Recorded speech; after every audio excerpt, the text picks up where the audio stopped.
for choosing us. I'm Steve Irvin. And I'm Katie Rammel. We are staying on top of that breaking news for you. A Phoenix police officer, one of two people hurt when gunshots ring out. ABC 15, the first on the scene near 56th Street in Thomas, just after 2 this afternoon. We have live team coverage of this developing story. Katie Connor at Scottsdale Healthcare Osborne, where that officer is being treated. But first, Navita Forgani's live on the scene where this all went down. And Navita, what have you found out?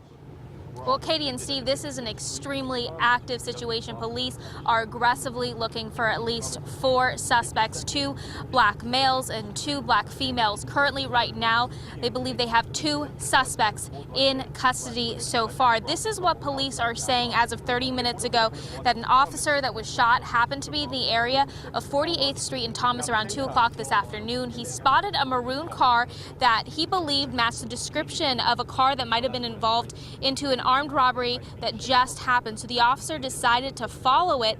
When it crashed into the intersection, that maroon car crashed into the intersection of 56th Street in Thomas, hitting a white truck. Police tell me 2 suspects got out of that maroon car and started to wrestle with the officer. That's when the man that was driving that white truck tried to step in and help that officer out. But at some point during that struggle, one of the suspects grabbed the officer's gun and fired 3 shots. One hit the man that was driving that truck, that white truck. Another shot hit a business that was nearby. And a witness tells me that the suspect then took one final shot before running away. I ducked down and then I looked back and I saw him, the police officer was laying on the ground, and he took took one shot at the cop and then took off running behind Walgreens too.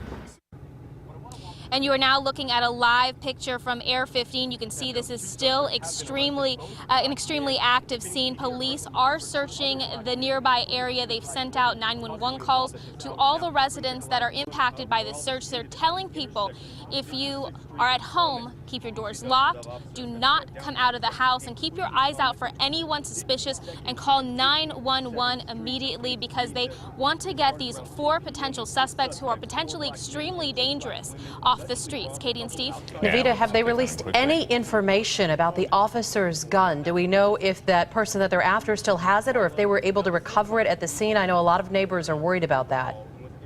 Yeah, right now they haven't told us anything right now. They are still trying to investigate whether the officer's gun was taken or if it's still on the scene. So we are waiting for an update in the next couple of hours, and we'll be working on getting that information out to people. But you have to assume that these people are armed, because they were armed at the armed robbery that happened. And obviously they shot the officer here. So there's no telling what the situation is right now, but just be extremely cautious. And obviously it goes without saying, don't try to approach these people yourself. Call the police immediately and take cover. So let's talk